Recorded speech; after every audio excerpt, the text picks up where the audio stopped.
Hello there, and welcome to my overviews of issue 29 and 30 of Warhammer 40,000 Combat Patrol. We're basically continuing where we left off from the last video, where we're finishing off the Wind Riders. So for issue 29, we've got 2 more Wind Riders and their bases, and for issue 30, we've got 2 new paints, well, 1 paint and a shade. So opening up issue 29, the first thing we're confronted with is the How to Paint guide, which we didn't have in the last 2 issues, but as I've still got 2 more models to put together, I'm going to go straight to issue 27 and get these guys put together. Obviously, if you're getting deliveries like I'm getting deliveries, you'll have hopefully built all 6 of yours together, so you wouldn't have to worry about this process. This process is purely for the video. So once I've glued them together, I'm going to put them aside for half an hour and let the glue to dry before I begin to add any paint. So I'm going to go jump back on issue 29 and have a look at what's in there. So there's not very many steps for these guys at the moment because they are mostly red. However, as always, I'll suggest that you hand base coat, I should say, your models. Don't do that. Do what I'm going to do, which is invest in some sprays. They're definitely worth it because you'll be using them for a lot more. And at the end of the day, it's a lot faster to spray these guys than it is to hand paint them. I use Colourforge. I'm using Sandgrine Red, which is basically exactly the same as Mephiston Red. So make sure all the pieces are separate so you can give them a good spray, and make sure we don't spray our flying stands.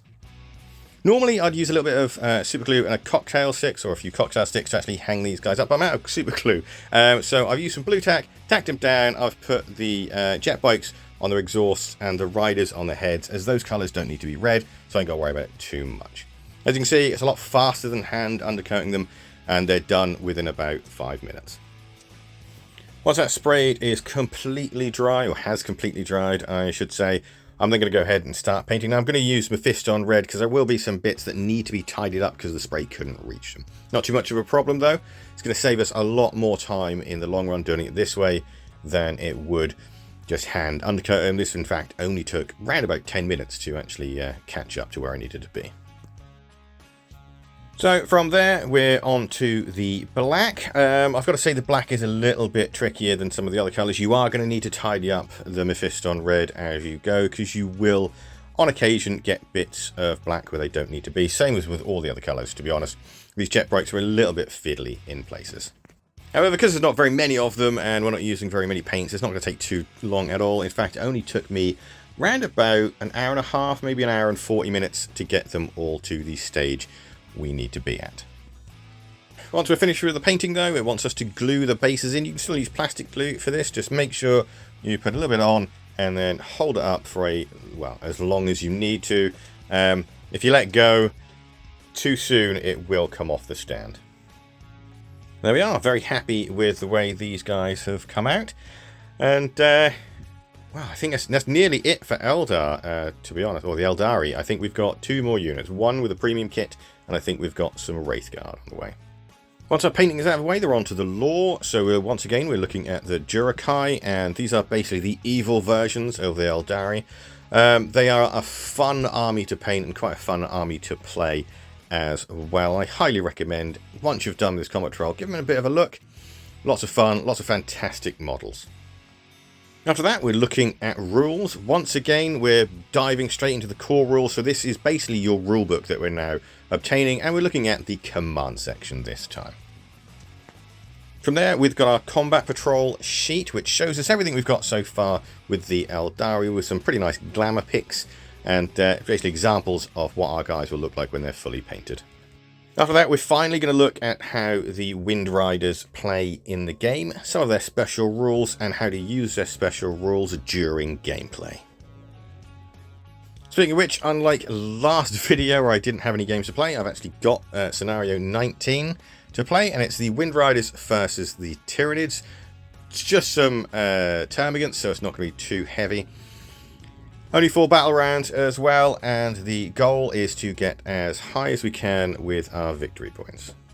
Of course, following the scenario rules, there's a couple of examples on how you can play it, but you completely ignore these and play how you wish.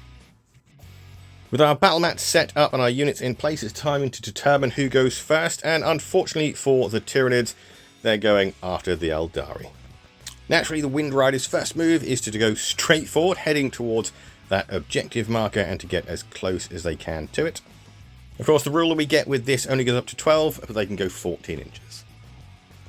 So onwards to the shooting, and the first unit of Wind Riders managed to completely annihilate their entire unit. The Sharpened Catapults taking out 4, and the Scatter Laser taking out the remaining 1. The other Wind Rider unit decided to fire at the ones closest to those. They managed to take out 3 with the Sharpened Catapult, and the remaining 2 with the Scatter Laser. That's it for the Eldari turn. They don't need to go any further.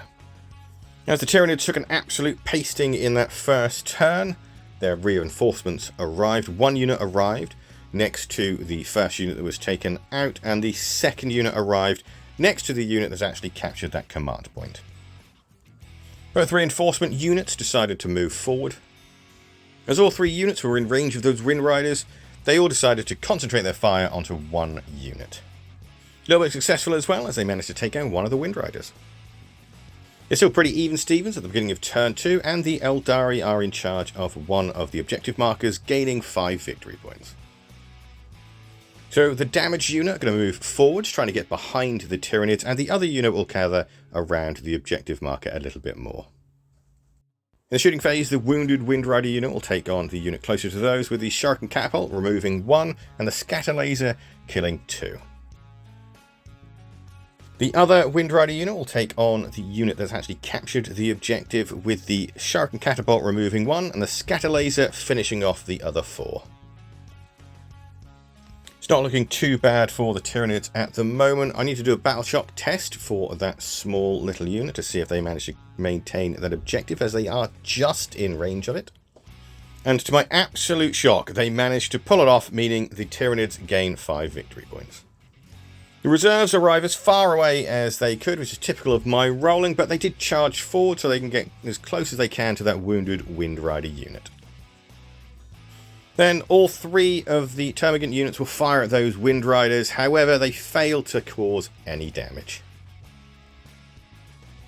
It's now looking a lot better for the Eldari at the beginning of turn 3. Once again, they're still in charge of 1 of the objective markers, so they gain another 5 victory points. The only movement will be the wounded Wind Rider unit moving closer to their objective marker. Then they'll shoot those little Termagants in the butt, obviously managing to wipe them both out. And the other unit will do the same to the units that's closer to them. The Sharpened Catapult dealt with 2, but with some dreadful rolling, the Scatter Laser only managed to kill 1.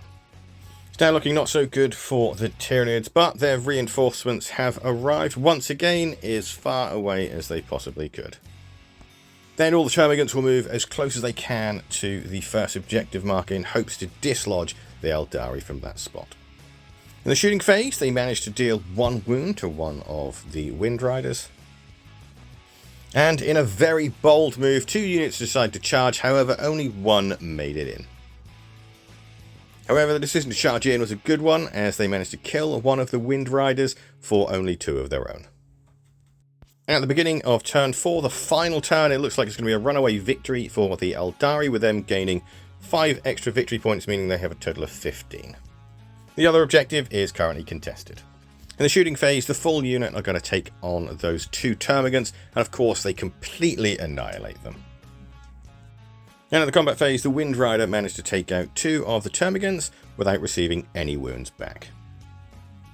As it's no longer possible for the Termagants to win, they're just going to try and get revenge. The new unit spawned in next to the table edge with the current full unit, and the single Termagant decided to fall back. The other 2 Termagant units then moved forward in hopes to either shoot or just beat this remaining Wind Rider to death. Won't get that far though, as they managed to completely annihilate him with their shooting. And that's it. Game over.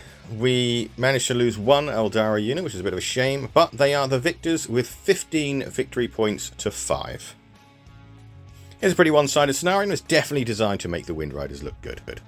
So onwards on to issue 30. We get 2 paints. We get some Mechanicus Standard Grey, and we get some Agrax Earthshade, which is a shade you will definitely get used to if you are just starting to paint, because you're going to be using a lot of this over your hobby. Upon opening, the very first thing we're looking at is the how to paint guide. So we're updating our Ultramarines, getting them as far as we can. They are going to start to look a lot cooler on the battlefield. Also doing a bit more relayering as well after the shade. Once again, handy little work in progress, and then we're going to continue the painting and the shade with some Agrax Earth Shade. And it's just dawned on me, we're not actually using any Mechanica Standard Grey in any of this. As the guide wants us to start with Ultramarines, that's exactly what I'm going to do. So we've got all our paints sorted. Bulk of the work is going to be using the Agrax Earth Shade today. And, well, to be honest, I love shading. I think shading is absolutely fantastic, as long as you sort of maintain your control of it and don't let it pool in places, because that can be a huge problem. You get some lovely results. And the shading, for me, means that we're getting further on. We get to add some sort of cooler detail, and things will look a lot nicer. After the shading has taken a little while to dry, it takes about 15 minutes to half an hour to dry. We're going to relayer all of those paints. Just make sure you take care and you avoid any of the recesses. Don't worry if you do make a mistake, though, because you want to go back and sort it out with no problem. With the Eldari, it's pretty simple. All we're doing is doing some recess shading, and that's pretty much it. So you don't really need anything else. We do need to do the underside of the cloak on the farseer, but that's not really going to take much time. And of course, once that's dried, that's our painting for this week done. Very happy the way everything's come out, and as you can see, things are starting to look a lot cooler and a lot more detailed on the battlefield. They're starting to look a little bit more like what we're seeing in the magazine. They won't be exactly like that, because obviously they use far more advanced techniques than what we're going to learn in these pages, but it's still nice to actually get these guys painted so they look a lot better on the battlefield. Just remember, take your time, and if you do make any mistakes, just recolor it with the appropriate color and you'll be perfectly fine. I personally absolutely love doing the recess shading. It's so quick, it's so easy, and it's quite a lot of fun. So after that, we're on to some more lore. This time we're looking at the Eldari Harlequins. These are some fantastic models, but they are very difficult to paint, so I wouldn't suggest them for new players. After that, we're then looking at the Realm of Chaos. Now we're getting a more deeper look into the Chaos Gods and everything like that for the upcoming Space Marines that will, Chaos Space Marines I should say, that we're receiving in a few issues' time. Lovely model there, absolutely gorgeous, can't wait to get my hands on these guys. After that, we've got a brand new mission, which I'll be playing in a little while, and on the back of that, we've got a nice little chart to track our Combat Patrol's victories. After that, we've now got the full rules for movement in front of us. Basically, once again, we're going to get the full rule book, so as we progress, we're going to be having basically a rulebook at hand at all times we need it. This covers everything with movement, and it also looks at reinforcements and transportation, which I don't think we're getting any of that until we get the orcs. I think we might be getting an orc truck, I'm not entirely sure. It's nice that we're getting the full rules, so now we've actually got reference guides or proper reference guides for the future. So I'm playing the Archotech Recovery mission, which seems like quite a good mission to further cement home the rules for capturing objective markers, and I set up the board accordingly. And because we haven't actually used the full Eldari force yet, I'm going to use those, and they're going up against the Space Marine Combat Patrol. I'm not going to use the extra features, just their core. So after determining attacker and defender, the Space Marines are the attackers and the Eldari are defenders, I've set up and deployed all of the models. And in determining who goes first, Space Marines roll a 5, but the Eldari roll a 6. So every Eldari unit except the Guardians and the Farseer will be moving forwards to collect their closest objective markers. The Wind Riders claimed 2 more objective markers. The Guardian units used their Star Cannon on the Terminator unit and managed to knock out one of the Terminators. Then both Wind Rider units and the Wraith Lord were firing at the Infernus Marines. However, it was only the Scatter Laser that managed to cause 1 wound. The Wraith Lord, though, finished that guy off with his Bright Lance.